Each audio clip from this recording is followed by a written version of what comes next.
व परिवर्तित किए गए यूपीए की बैठकों का भी काफ़ी दौर चल रहा है। हालांकि इस मामले में हमारी पार्टी भी कोई पीछे नहीं है, बल्कि इन चुनावों की तैयारी को लेकर पिछले कुछ समय से पूरे देश में पार्टी की छोटी छोटी बैठकें व बंद जगह पर कैडर कैंप आदि लेने का भी कार्य काफ़ी युद्ध स्तर पर चल रहा है। और इतना ही नहीं, बल्कि अब एक तरफ सत्ता पक्ष का एनडीए अपनी फिर से पूर्ण बहुमत की सरकार बनाने के लिए अपनी दलीलें दे रहा है, तो वहीं दूसरी तरफ विपक्षी गठबंधन यहाँ सत्ताधारी एनडीए गठबंधन को इस बार चुनाव में मात देने के लिए उनकी नीतियों व कार्यशैली आदि का काफ़ी विरोध कर रहा है, जिसमें बीएसपी भी कोई पीछे नहीं है। जबकि सत्ताधारी पार्टी व विपक्षी पार्टियों के बने गठबंधन के बारे में सच्चाई तो ये है कि यहाँ वर्तमान में विपक्षी गठबंधन के प्रमुख दल कांग्रेस पार्टी ने आज़ादी के बाद शुरू में केंद्र व अधिकांश राज्यों में भी अपने लंबे अरसे तक रहे शासनकाल के दौरान अपनी हीन व जातिवादी एवं पूंजीवादी मानसिकता को त्याग कर यदि देश व आम जनहित में तथा कमजोर वर्गों के हितों में भी पूरी ईमानदारी से कार्य किया होता और विशेषकर कमजोर वर्गों के हित व कल्याण के मामले में परम पूज्य बाबा साहब डॉक्टर भीमराव अंबेडकर की सलाह को भी मान लिया होता, तो फिर ना तो बाबा साहब को अपने कानूनी मंत्री पद से उस समय इस्तीफा देना पड़ता तथा ना ही आगे चलकर कांग्रेस पार्टी को केंद्र व अधिकांश राज्यों की भी सत्ता से बाहर होना पड़ता तथा ना ही फिर कमजोर वर्गों के लोगों को मजबूरी में बीएसपी के नाम पर अपनी अलग से राजनीतिक पार्टी बनाने की जरूरत पड़ती। और अब ये कांग्रेस पार्टी अपनी जैसी जातिवादी व पूंजीवादी सोच रखने वाली पार्टियों के साथ गठबंधन करके फिर से केंद्र की सत्ता में आने के सपने देख रही है, तो वही सत्ताधारी बीजेपी पार्टी भी पुनः केंद्र की सत्ता में आने के लिए अपने एनडीए गठबंधन को हर मामले में मजबूत बनाने में लगी है। साथ ही फिर से सत्ता में आने का दावा भी ठोक रही है। ये कह रही है कि इस बार बीजेपी और उनका गठबंधन 300 से ज़्यादा सीटें लाएगा, इसका भी दावा ठोक रही है, जिनकी कथनी व करनी में कांग्रेस पार्टी की तरह ही कोई खास अंतर नजर नहीं आता है। कहने का तात्पर्य ये है कि अब ये दोनों बने गठबंधन यानी कि एनडीए व परिवर्तित किए गए यूपीए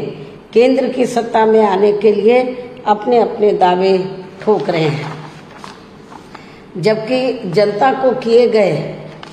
इनके वायदे व आश्वासन आदि सत्ता में बने रहने के दौरान अधिकांश खोखले ही साबित हुए हैं। वैसे भी कांग्रेस व बीजेपी एंड कंपनी के बने गठबंधन की अब तक रही सरकार की कार्यशैली यही बताती है कि इनकी नीति, नियत व सोच सर्व समाज में से विशेषकर गरीबों, दलितों, आदिवासियों, पिछड़े वर्गों, मुस्लिम एवं अन्य धार्मिक अल्पसंख्यकों के प्रति लगभग एक जैसी ही रही है, क्योंकि इन्होंने सत्ता में रहकर शुरू से इन वर्गों के मामले में अधिकांश कागजी खाना पूर्ति ही की है तथा जमीनी हकीकत में इनके लिए कोई ठोस कार्य नहीं किए हैं। लेकिन जब ये लोग सत्ता से बाहर हो जाते हैं तो तब फिर वे अपने वोट की खातिर इनके हितों में काफ़ी लंबी चौड़ी बातें करते हैं। जैसे कांग्रेस पार्टी का गरीबी हटाओ का व बीजेपी का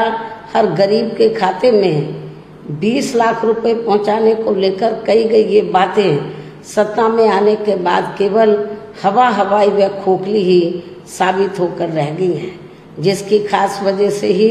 बीएसपी ने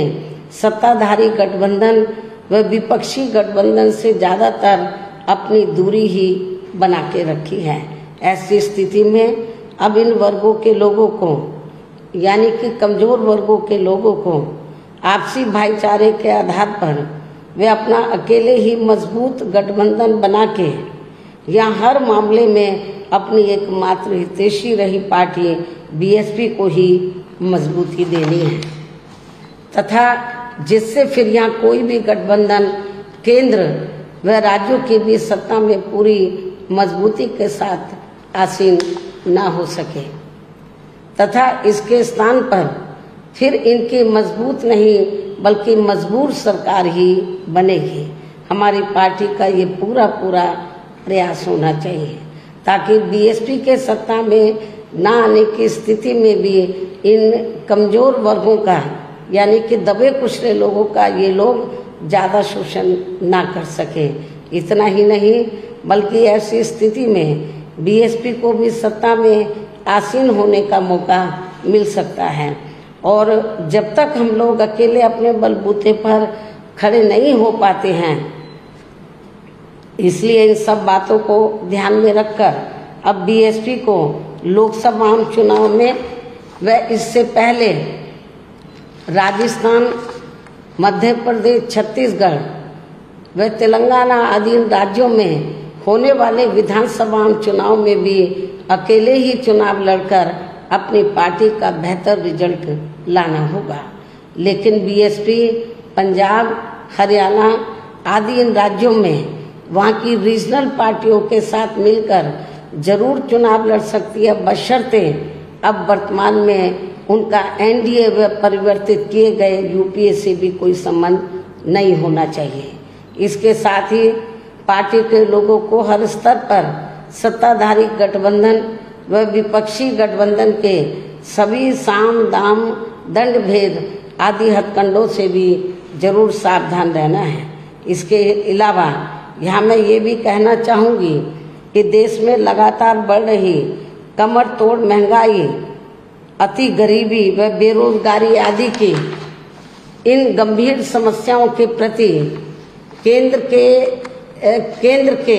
उत्तरदायित्व को लेकर कल से शुरू हो रहे संसद के मानसून सत्र में जवाबदेही का लोगों को काफ़ी बेसब्री से इंतजार है। किंतु मणिपुर में जारी चिंतनीय हालात, हिंसा व सुरक्षा ही अब नया मुद्दा बन गया है। किंतु इन समस्याओं के प्रति भाजपा का रवैया अब तक व्यापक जनहित का कम तथा अपने राजनीतिक स्वार्थ का ज़्यादा देखने को मिल रहा है, जिस कारण देश से जुड़े इन मामलों का जटिल बने रहना अति दुखद है। जबकि देश की प्रगति लोगों की उन्नति में ही निहित है, जिस पर पूरा ध्यान केंद्रित करने की भी सख्त ज़रूरत है। और अब लोकसभा चुनाव से पहले संसद में सरकार व विपक्ष का रवैया तकरार, आरोप प्रत्यारोप व जिम्मेदारी से भागने का नहीं बल्कि इन ज्वलंत जन समस्याओं को दूर करने संबंधी समाधान का होना चाहिए, क्योंकि इस समय समस्त गरीब एवं मेहनत कर जनता का जीवन काफ़ी दुखी व त्रस्त है, जिनकी सही से चिंता करना सभी का दायित्व भी बनता है। अंत में अब मैं अपनी बात यहीं समाप्त करती हूँ। धन्यवाद। जय भीम व जय भारत।